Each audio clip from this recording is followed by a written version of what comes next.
Hello everyone, I hope you're all well and welcome to this week's YouTube Live. A big hello to you all, particularly if you're new this week. Welcome to you. Hello Beatrice, hello Justine. Do feel free to say hello on the chat or write any questions on the chat as we go through today's YouTube Live. Do let me know as well if you can hear me okay in the chat, and if you can't, do let us know. Hi Christelle. Excellent. So for those of you that don't know us, we're Sucked Along. We are an online English school based in Paris, and we're 100% funded by CPF. We've also got a lovely Instagram page. You can find us at Sucked Along by just typing in Sucked Along into the search box, and you can find out a bit more about us there as well, or via our website. So for today's YouTube Live, this is the second of our new series being English Conversation. And in this series of 5, we're going to be going through the most useful English conversation tips for you and helping you feel confident in having those all-important conversations in English. For today's YouTube Live, we're going to be teleporting ourselves to the summer and thinking about a time in which we can hopefully travel again. I know the weather right now is absolutely lovely, so we can pretend it's summer already. And we're going to be talking about vacations, or if you are a British English speaker, you can also call it a holiday. So I would call it a holiday because I'm from the UK, but someone from the US might call it a vacation. Both mean exactly the same thing, and both can be used interchangeably. One is not better than the other. So, in part 1 of today's YouTube Live, we're going to be looking at the types of places we might visit around the world. Where do we go on holiday? And then we're going to be exploring the different types of holidays, such as hiking holidays, camping holidays, etc. And then the sorts of adjectives we use to describe a holiday, because of course when we come back from our holidays, we want to tell our friends, our family, our colleagues about everything that we got up to whilst on vacation or whilst on holiday. And then we'll also, in part 2, be exploring the present perfect versus the past simple when talking about holidays in the past. And I'll also be talking to Axel as well, our special guest for this evening. And then in part 3, we're going to do a recap of everything that we learned so far today, and I'll be putting your knowledge to the test. Before we dive into the content of today, I'll just quickly introduce you to Axel so you can all say hello, and he can also introduce himself for those of you that have never met him. So this is Axel, our wonderful video creator. Would you like to say hello, Axel? Hello guys, how are you? I'm really happy to see you all. Excellent, wonderful. So Axel is going to be back with us a bit later in the YouTube Live talking about holidays in English. So without further ado, let's dive into some of the exciting content of today, talking about vacations. Kicking off with part 1, we're going to be exploring the difference between a continent and a country. So continents in the plural form has an S, and countries in the plural form ends in IES. So replace the Y, country becomes countries. So kicking off with a continent. A continent is a mass part of land which contains multiple countries. So we live in Europe, for example. The continent of Europe contains multiple countries such as France, Spain, Italy, just to name a few. Other continents include North America, South America, Africa, Asia, Australia, and Antarctica. We might say that if we are going, for example, on a trip in which we're going to multiple countries within one continent, we might use the continent as the name to describe where we're going. So you could say, I plan to travel around Asia, meaning that you're planning to go to more than one place in Asia. We could also be a bit more specific, so we could say I am traveling around Northern Europe, I am traveling around Southern Europe, for example, or you could even say I traveled to Southeast Asia, really putting an emphasis on whereabouts in Asia you went. So you can definitely go into more detail when it comes to talking about continents. When we think about countries, this is a nation with its own government occupying a particular territory. So France, of course, is a country, the UK is a country, China is a country, etc. And I've got a nice infographic of common countries around the world. Do feel free to take any notes from that on common countries that crop up. Thinking about countries, remember that we use the preposition to when we're talking about a country we visited or we plan to visit, because we've either been there or we're not there yet. So we need to use to. For example, I am going to Italy for the summer, or I went to Thailand last year. And by using this preposition to, we're indicating that we're no longer in that country or we're planning to go to that country if we're using the going to plus verb formula. We can also use it to project ourselves into the past. If we're thinking about the preposition in, so if we're currently in France, we might say I am in France now, but you could also say I was in France this time last year, this idea of projecting ourselves backwards. So just remember the difference between to and in. To is somewhere you're going to go or where you have been, and in is you're already in the country or you're projecting yourself to a time where you were in the country. I was in France, for example. Okay, wonderful. So now we've had a look at the difference between continents and countries. We'll dive into looking at the different types of holiday we might go on, more specifically places. So I've got some images for you and a quick description of what each of these images are. I hope you'll be able to take away some key vocabulary when talking about your holiday for this summer. So we've got firstly a city break on the left-hand side. This is when we visit a city. For example, a city break to Paris would include coming to Paris, seeing all the museums, the restaurants, walking around the gardens, for example. You're staying in an urban area, a city break. We've then got a honeymoon, and usually you'll go on a honeymoon once unless you divorce and remarry, but a honeymoon is a holiday with your partner straight after getting married. Often this is a beach holiday or somewhere really romantic, for example. And then lastly, we've got a beach holiday, and this typically involves sunbathing. Sunbathing means to lie out in the sun and get a tan. Or even swimming in the sea. It's more of a relaxing holiday where you tend to sit around, read books, enjoy the sun rather than doing intense activities such as sightseeing. Sightseeing means to go visit famous landmarks. So sightseeing is something we might do on a city break. So you might sightsee and see the Louvre or the Arc de Triomphe, for example, if you're doing a city break in Paris. So these are the types of holidays that are linked to places. Then we've got types of holidays that are linked to an activity. And notice how activities often finish with an ing ending. And this is really common for activities and expresses this idea of doing something. So we've got a skiing holiday, pretty self-explanatory in the name, but it's a trip to the mountains where you go skiing or even snowboarding. You could call it a snowboarding holiday if you were only snowboarding. We've got a camping holiday, so this is when you stay in a tent in the great outdoors. The great outdoors is a great little phrase you can steal from me to talk about being immersed in nature, so camping in the great outdoors. And then we've got a hiking holiday, and this is a holiday with plenty of walking. So whilst on a city break you might walk around the city a lot, we would never call this a hiking holiday.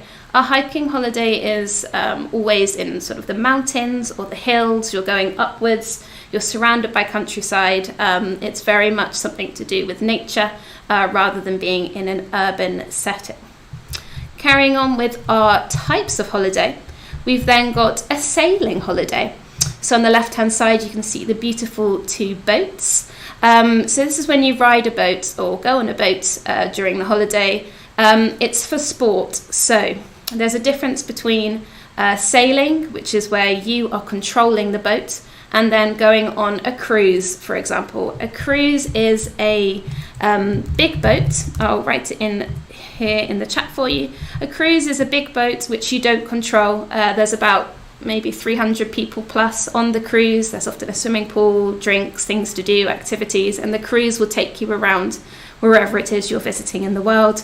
Whereas sailing is something a lot smaller, the boat in the example, for example, in which you very much control the boat and its direction. It's a sport. You might see people in the Olympics sailing in races. Just a quick example there. Then we've got a cycling holiday.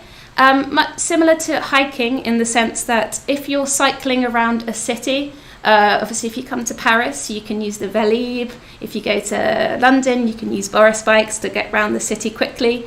You would never call this a cycling holiday because you're in an urban area. A cycling holiday is very much something that's reserved for being out in nature, cycling through the mountains, through the hills, in the countryside predominantly, and you're doing this on multiple days. So you're not just cycling on one day, you're cycling for the full 1 week or 2 week holiday that you've taken. It's your principal activity. And then lastly, we've got a scuba diving holiday, and this is really popular particularly for honeymoons. This is when you take an oxygen tank underwater and you can see lots of beautiful fish and all the wildlife that is underwater. Excellent. Now we've looked at the types of holidays. The next thing we want to be able to do is describe our holiday. Of course, whenever we go on holiday, we want to be able to come back and talk all about it with our family members, our colleagues, and our friends. So what I've done for you is I've put together some of the key adjectives. An adjective is a describing word in English to talk about holidays. So I've got words on the left and then synonyms of these words on the right. So for example, if we wanted to talk about a holiday being relaxing, often we'll use the adjective relaxing to talk about a location or an experience itself. For example, my holiday was really relaxing, or the location was really relaxing. Some synonyms of this can be restful, lazy, quiet, thoroughly luxurious, or peaceful. For example, you might say, my holiday was very peaceful last year, or the location was incredibly quiet, to describe so your location and experience. Then we've got synonyms to say the phrase, a holiday that you really need. So I'm sure you've all been in a similar situation. Potentially you've worked very much hard at work, you haven't taken any of your holiday, your congé payé, and you really want to go away to have that break. Synonyms of a holiday that you're really in need of. We've got some good compound nouns. We've got long overdue, hard earned, and well deserved. And all of these things, phrases mean that you really earned this holiday, that it's something that you've really wanted to do and has been a long time coming. For example, we could say, this holiday is long overdue. I'm really glad that we finally booked it, which means that you've been waiting for it a long time. It's a holiday that you need and you've finally gone and booked it. Then we've got synonyms of amazing. So we might use the adjective amazing to talk about the food on holiday, to talk about the accommodation. Accommodation means where we stayed. So we might have stayed in a hotel, in a tent, in an Airbnb, and then the activity as well. So the activity is what we did on holiday. Did we cycle? Did we jet ski? Did we sit by the pool? And some synonyms of amazing are glorious, exceptional, fantastic, or truly delightful if you're being particularly British in how you describe your holiday. We might say the food was fantastic, I loved it, or the hotel was exceptional. So amazing is better than saying something is good. If we say something is good, it's fine, it's acceptable. If something's amazing, or any of the synonyms, exceptional, etc., it's really something that's very, very good, very high level. We've then got the adjective beautiful. So we often talk about this in terms of a view. So if you go to the mountains or to the beach and you look out of your hotel window and you see an amazing view, you might say, oh, it's a gorgeous view, that stunning view of the beach. So yeah, some great synonyms here, including gorgeous, pretty, and stunning, all used to talk about a beautiful view that we can see on holiday. When we're talking about going on holiday, often we want to have a good price. So synonyms of things not being expensive are cheap, well priced, or inexpensive. Cheap sometimes has a negative connotation, so you might say it was a bit cheap, which might also indicate that you didn't particularly like it. However, it depends on the context. Well priced and inexpensive always have a positive connotation attached.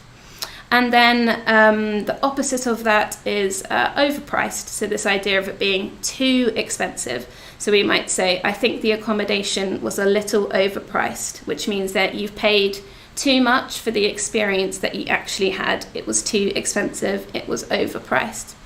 And then lastly, of course, one of the typical questions that you're asked when you go on holiday is how was the weather, or how is the weather? So you might describe the weather as beautiful, as sunny, hot, chilly. Chilly is another word for cold. So if it's slightly colder, if you've gone to the mountains, you might say the weather was chilly. The weather was perfect, you could say it's stunning, or indeed glorious. So we have lots of adjectives in which you can describe the weather in. English people notoriously love to talk about the weather, and we've got plenty of adjectives. The ones I have exampled here are just a few. You can definitely go away in your own time and find plenty of adjectives to describe the weather. Okay, now we've spoken a bit about the types of place, the activities we can do, and also some adjectives to describe our holidays. We'll look at how to use the simple past and present perfect to talk about our holidays. Of course, it's great to have all this vocabulary, but we need to be able to put it into a sentence that's understandable. So here I've put the two past tenses that we're going to look at in a bit more detail. So we'll start off with a definition, and then we'll go into putting these two tenses into practice. So don't worry if you don't understand everything at first. Once you see a couple of examples, it will become a lot clearer. So the simple past is formed with the verb plus ed for regular verbs, of course. It's to talk about something that finished at a specific time. So we use it to talk about what you did on holiday, as the action has ended at a specific time. For example, I went to China last year. And we've used the simple past here because the action was last year, and last year has finished. We're now in a new year. You're no longer in China. So I went to China last year. The present perfect is formed with to have plus the past participle of the main verb you're using in your sentence. So it's to talk about an experience that still has a connection to today. So unlike the past simple, in which the action is finished, the present perfect still links to today.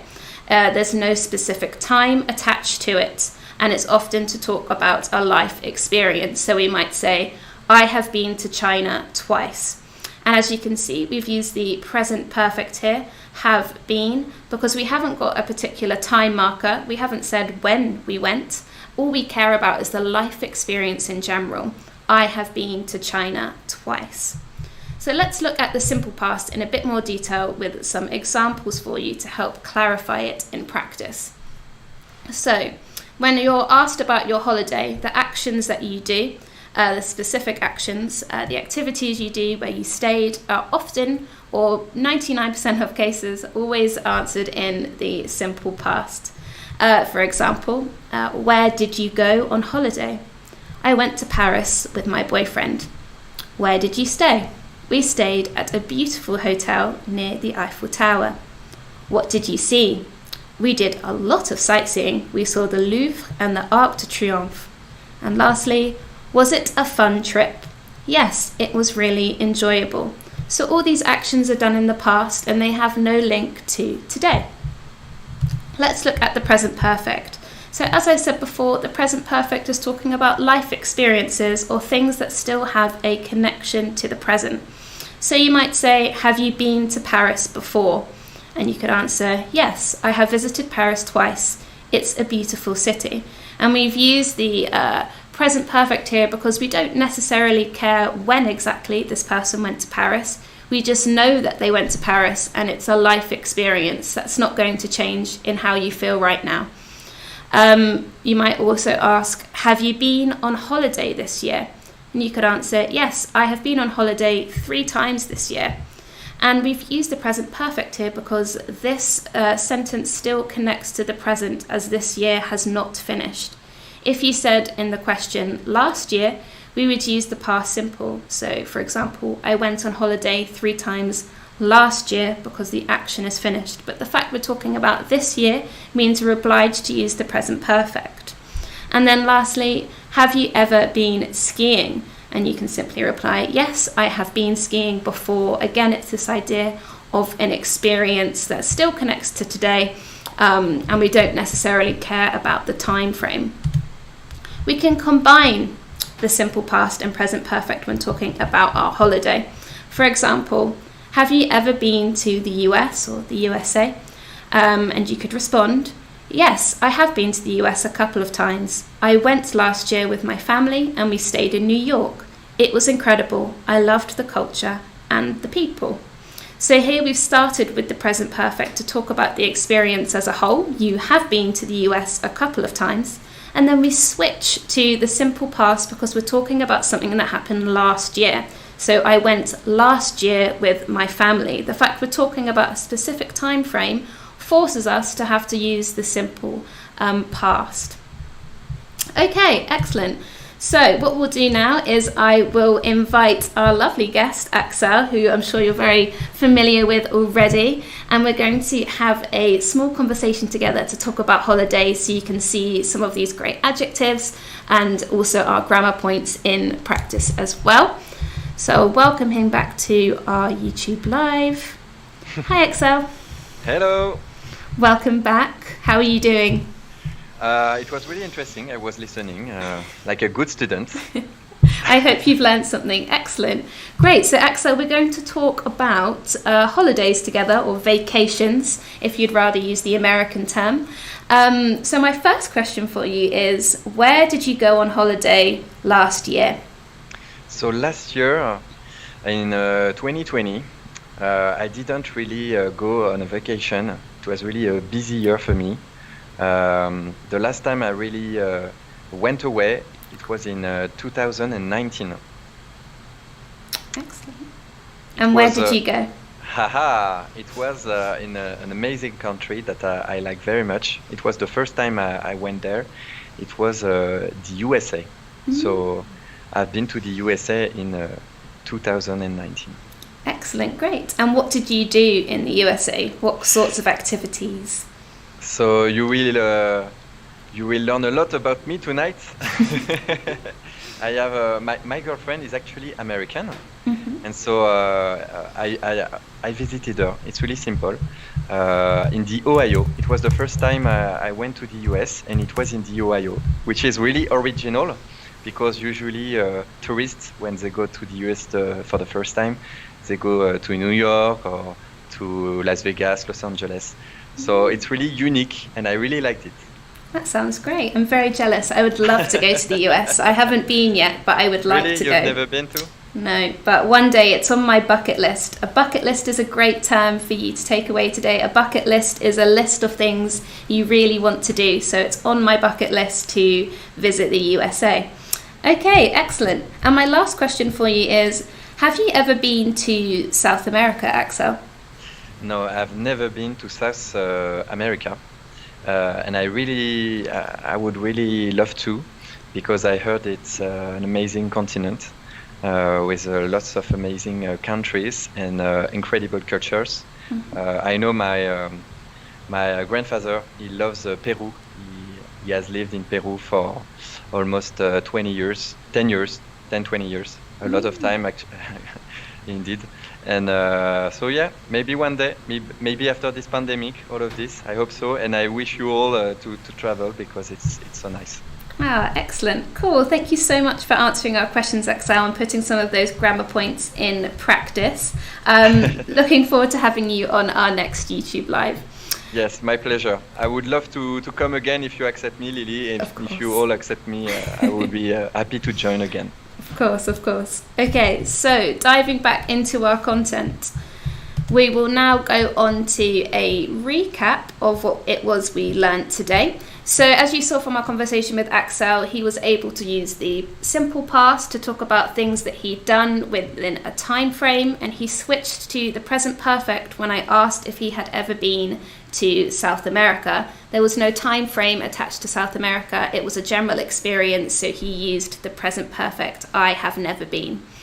Okay, let's do a little recap together to see how much you have managed to learn. So in the chat, whoever's first wins with all 3 correct answers. I've got 3 photos on the board behind me. What are the names of these holidays, if anybody can remember? The names of these holidays from left to right.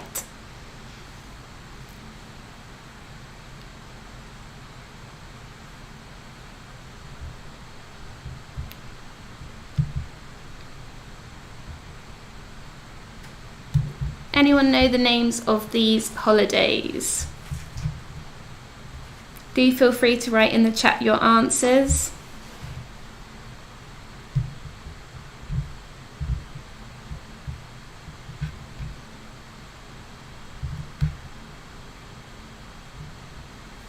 Christelle has said skiing holidays, camping holidays, and hiking holidays. Skiing holidays, hiking holidays from Yaya. Akil says skiing, camping, hiking. Skiing, camping, hiking. And Ruben has also got the correct answer. Remember that hiking has only got the one I and the one K. It's not hicking or hiking, it's hiking. Excellent answers from everybody. So let's take a look. We've got a skiing holiday. We've got a camping holiday when you're in a tent, and a hiking holiday spelt with one I and one K. Excellent, great. So my next question for you is, can you name some synonyms of beautiful? How else might we say something was beautiful? Do feel free to write in the chat. A synonym of beautiful. So we might be describing a view. We might be describing an experience. Something is beautiful. How else might we say that in English? Christelle has gone straight in with stunning, yes. Justine has said stunning and pretty. Ruben has gone rogue and said pleasant. Yes, this was not in the lesson, but of course, still correct. It's pleasant. Anybody else? Any synonyms for beautiful?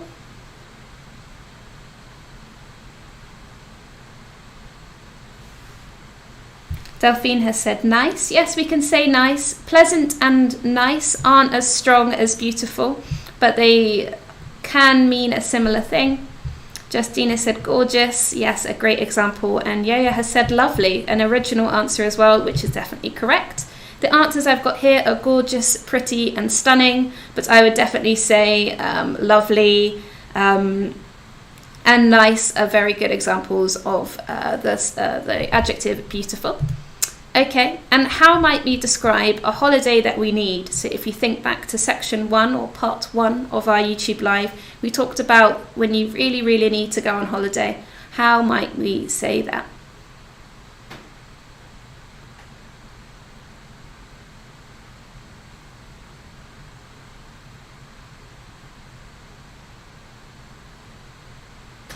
A holiday that we really need.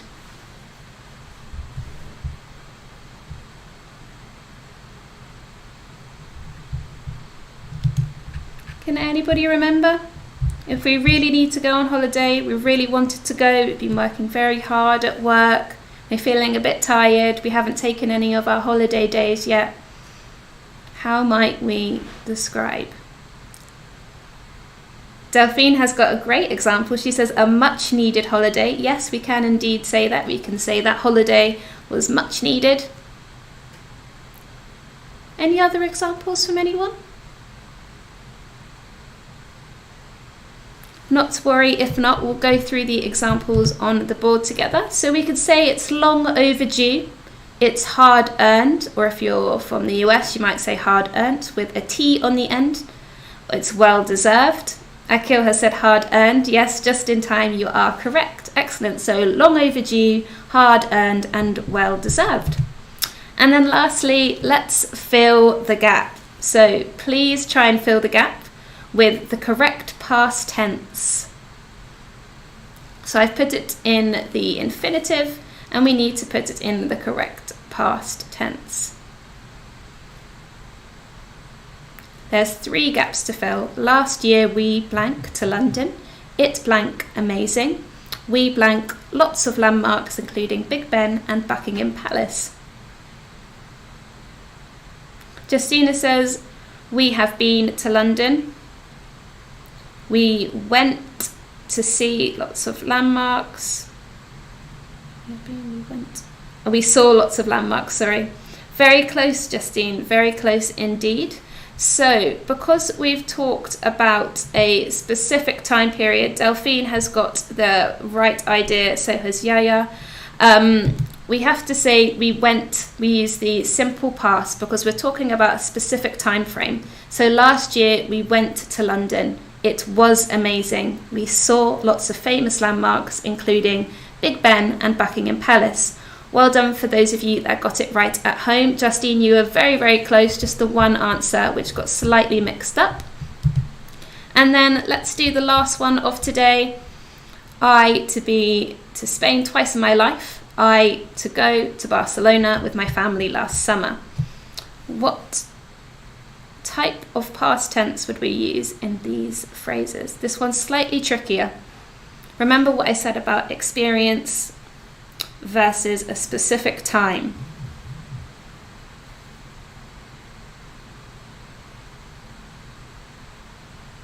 Excellent. Excellent, Justine. Excellent, Marie, as well. And Lola as well. Wonderful answers from you all. So I have been to Spain twice in my life. Here we don't care when it was, you've just been to Spain. It's an experience with a connection today in the sense that that experience will never change. You would have always been to Spain. And then we switch to the simple past. I went to Barcelona with my family and friends last summer, and the reason we use the simple past is because we're thinking about an action that's already finished within a time frame. So the fact we've said last summer obliges us to use the simple past. Okay, excellent. Thank you so much, everybody, for joining me for this YouTube Live today. This brings us to the end of this week's episode. It was lovely to have you all here and to talk to you about holidays, and also to have Axel talking to you as well. Don't forget to like and subscribe. Do let your friends, your family, your colleagues know we've got a free YouTube Live every Tuesday at a new time of 7 p.m, not 7:15. So do remember to tell and remember yourself that it's 7 p.m. Start, and like and subscribe if you haven't already. Can't wait to see you all next week, and I wish you a lovely Easter weekend ahead. Thanks, guys. Bye.